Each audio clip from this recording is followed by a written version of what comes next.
Macon, Georgia. I don't want to hear about your case yet. I just want you to tell me about Macon, Georgia. Oh, I moved to Macon, Georgia in December of '80. Oh, and when I moved here to Macon, Georgia, my experience that it was a little slow, but I liked it. From Atlanta. Okay. I'm originally from South Carolina, Holly Hill, South Carolina. Okay. But when I moved to Macon and I got to know a few people here, I realized that the mentality here about how blacks move up or how blacks get out and involve themselves into the neighborhood or into the city was just totally different from what I had been exposed to. I moved to North Macon when I first moved here, and there was very few blacks that lived out in that area. But anyhow, as the years went on, as I lived here in Macon, I applied for jobs, and sometimes I looked around and I was the only black applying for that job. And a lot of times I knew I was qualified for the job, but of course I didn't even get offered the job. But then as years went on, I learned that, to me, the mentality of the blacks that were from Macon was like they have been criticized and kept down, like you can't achieve, you can't go, you can't do this, you can't do that, you can't get this job because you're black, you can't live in that area because you're black. But I was never told that, you know. If I was always brought up, you're just as good or better than anybody else. But like I said, I learned that the mentality here of the blacks was like they were afraid to move on up, and it shouldn't have been that way. Is it kind of like institutional inferiority? Has it just been institutionally ingrained in them that Yes. they're inferior? Yes. What? Yeah, I think because of what has happened, especially for me to hear about a mayor that they had here named Machine Gun Ronnie. Machine Gun Ronnie. Was it Ronnie? Mm-hmm, yeah. And about how blacks they had a curfew. They had to be off the street at a certain time. And I couldn't believe when somebody was telling me that this was going on at one time. I couldn't believe that. That blacks were so scared that they listened to this person when they paid their taxes, and you know their money was being spent in this town. You know that you had to listen at somebody saying that you had to be in your house at a certain time. I didn't think such a thing exists. I heard about slavery years ago, but you would think it doesn't exist anymore. But in Macon, Georgia, the mentality of the blacks, like I say, is like they were still in slavery time, you know. They were afraid to step up and make a voice and be heard. You got to a point where it was either fight or flight. That's right. Because one of your children was killed in this town. Now I want you to tell me about that and why you chose to fight rather than just flee. I chose to fight because no one has the right to take someone's life unlawfully. And worse yet, I've learned that blacks are most of the time overcharged for crimes. And a lot of times they don't know. But here in Macon, it's like they tell you, well, you can't fight, you can't do anything, you can't go against the law here. And it's like, well, you know, if they say you did this, that's the way you're gonna be charged. But I learned from dealing with the issue with my son and an issue I had that blacks are overcharged. Okay. And what happened to your son? He went to report. He was on probation. He went to report October the 10th of 2000. He was charged with possession with intent. That was overcharged. He never should have even been charged with possession with intent because he was not found guilty of it. But how he got there, an officer, Duncan Matthews, which I questioned, they took his name and put it on statements that he didn't make. And an officer that was downtown showed me the paperwork. And I said, well, this is not his original signature. These statements he didn't make. And how I knew that, when my son, they had him incarcerated. It's just a long story. When he first was charged, they made him do like a month in jail. They let him out. Then he was just walking the street one day, and they locked him up and kept him in jail, wouldn't even let him out, and told him that he had to plead guilty to something. So which he did. He said, Mama, he said, I'm tired of being in here. That was in February. So he pleaded guilty to a lesser charge, possession with intent. But they were trying to charge him with, like I say, a higher charge. But anyhow, he stayed in jail from February to August. But anyhow, when years went by, that was in '96. And you would think, well, okay, he's doing pretty good. He was already kind of upset because he was already overcharged. He found out he was overcharged. Okay. Instead of just letting him be on probation and just report, they said they were going to put him on intense probation. And he was not a violent person. We never understood why they put him on maximum, as a matter of fact, I think it was maximum intense probation, in which probation officer had to come out to his house and check on him after 7. He had to be in the house at 7. This person that they put him up under was Roger Stembridge, who we found out to be very abusive and seemed to be a very hating person. This man would come 1 o'clock in the morning, knocking on the door with a flashlight, waking up everybody in the house, and then tell you if you come to the door with your house coat on, you had to have your clothes on. Very abusive. Did you ever report his behavior and attitude? I reported his behavior because I think less than 3 months after they put my son, they put him on 6 months intense probation. About 3 months after that, he proclaimed my son was positive for marijuana. My son denied it, and he was like, Mama, which he said, and which of course he used to, but it's like, this man, Mama, this man is so mean. He's like, I can't do that anymore. I said, well, you do whatever it takes for you to come off of that. I said, because you're just as good as that person, that same person that's accusing you. I said, you were just as good as he is. So anyhow, I called to Atlanta to complain about him because I went to pick my son up one day when I took him to report. He had him outside sleeping the front of the office. He was outside sleeping doing the landscaping. Well, I thought it was wrong because I knew my son had quit smoking weed. He's like, Mom, I quit, and I know him. He's a very truthful person, especially to me. And I said, well, my son stopped smoking marijuana. I said, when he met Roger Stembridge, he was a reign of terror. And his choice was, Mama, I got to come out from under this man. So he chose, I'm going to do what's right. He was already upset and mad because he got charged with a crime that it was never proven, alleged. Possession with intent. Well, anyhow, of course, they said he was doing his job. That was 3 months later. Okay, another 3 months, he thinking he's coming off his 6 months intense. He went to report. Again, Roger Stembridge tested him and said he was positive for marijuana. That day, I guess my son just had enough. He'd handcuffed him behind his back with some hinge handcuffs. And was getting ready to take him to jail, I was told. And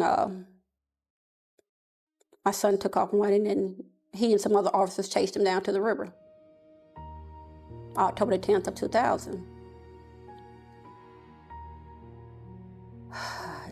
That was around maybe between 2:30, 3 o'clock, no later than 4.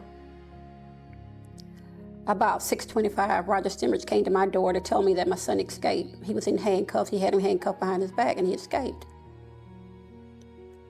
And he was getting ready to leave, he and some other officers. And he said, can I search your house? And I said, yeah, he's not here. I know he's not here. I said, he don't have to be in till 7. And he is always home at 7. So he walked through the house, didn't look in any rooms, came back out, asked Steve, if you're in here, come out. I mean, he shined a light in the bathroom. I mean, you only look in one room. You got a whole house here. You got 8 rooms or more in the house. You only look in one room, the bathroom.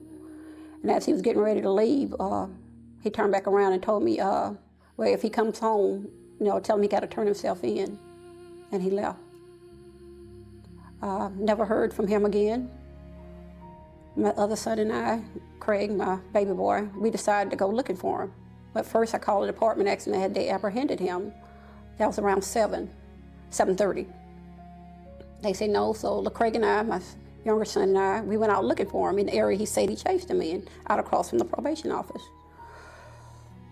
We called his name, looking for him. I put my hands behind my back and walked the area, and I said, well, maybe he fell in the river. So after we looked for a while, I went back and called the Macon Police Department and asked them would this drag the river. I said, maybe he fell in the river. They told me, ma'am, he's an escapee. We don't know where your son is.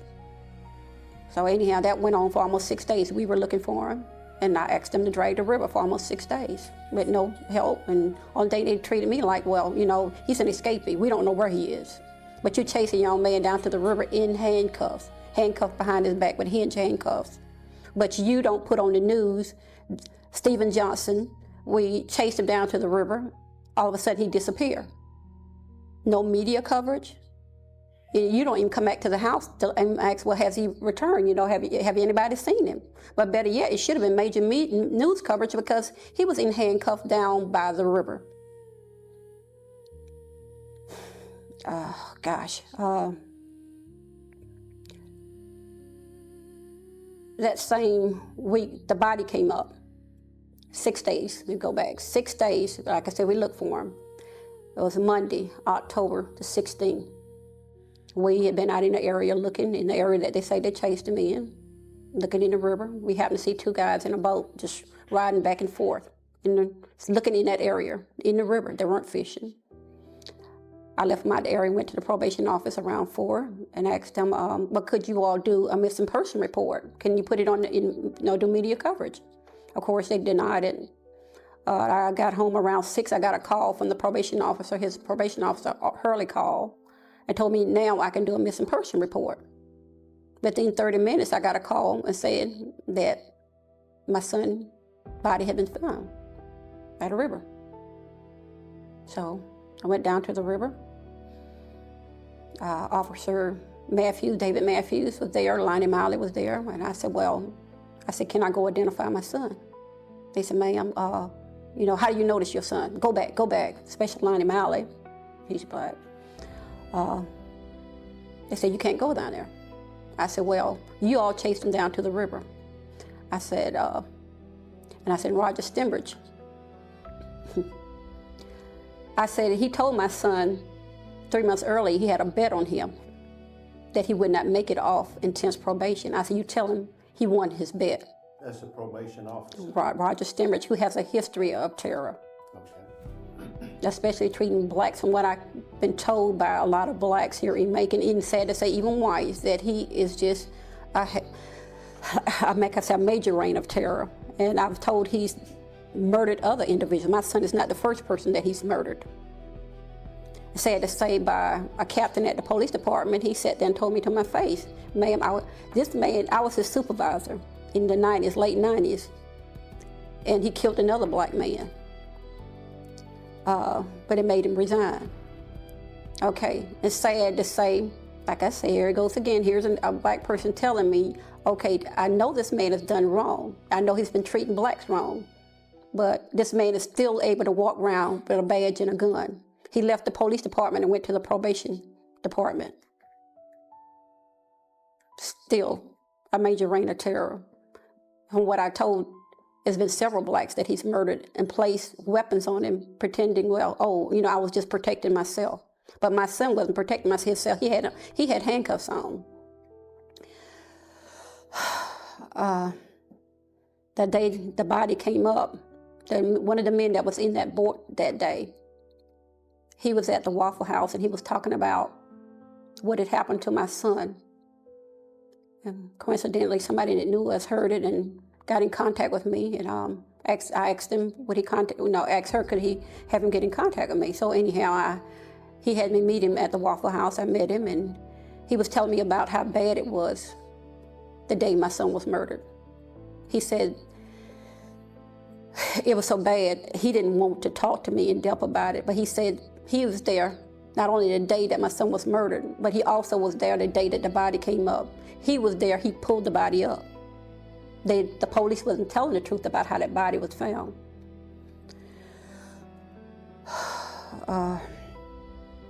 He said after they pulled the body up out the river, he said, ma'am, I told the officers, he said somebody had beat the H out of him. But he said it was so bad that they started putting mud all over his face to cover up the bruises. There's a lot of things he told me that was so horrific that you wouldn't even think that somebody would do to an individual. From pistol whipping, beating, and then the worst part is you turn around and shoot somebody 3 or 4 times. Once point blank in the head. The coroner's report indicated shots No, into the body. no, didn't. So how did you reach that conclusion? Yeah. Like I said, that day, they refused to let me identify him the day the body was found. That was on that Monday. That Tuesday,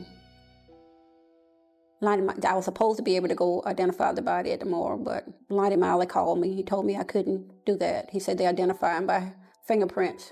Who is Lonnie Miley? He's a deputy coroner. Okay. And a member now of the city council. So they were supposed to release the body Tuesday at 11, but they didn't. They called and told me that the body wouldn't be released until Wednesday. I got a call from the funeral home and said that I need to bury him, not look at him. And I said, well, I'm not burying anybody if I don't see him. So the body, they received the body at the funeral home. Well, I saw the body around 11 at the funeral home, Bentley Funeral Home. And when I went in to look at him, it was horrific. There was knots sticking all up in his forehead. There was a hole above his right eye. His lower legs were twisted. His arms were out of place.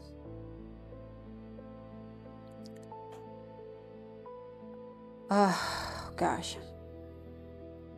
The smell was just terrible.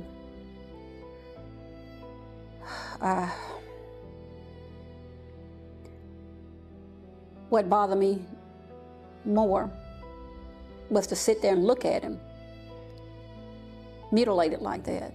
And they said he just fell in the river and drowned. That Tuesday when Lonnie Miley called me, he said, my son died from asphyxia. I called him back after I saw the body and said, asphyxia from what, choking or drowning? One other major thing that I asked him to do was to send my son's body to Atlanta. I said, because of the conflict of interest here. I said, the body needs to go to Atlanta. He said, ma'am, the same medical examiner in Atlanta is going to be the same medical examiner that examines your son here in Macon. I said, well, I don't care, send the body to Atlanta. He didn't send the body to Atlanta. And I'm thinking a body in water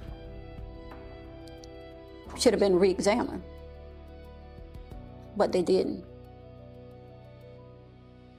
My eyes burning.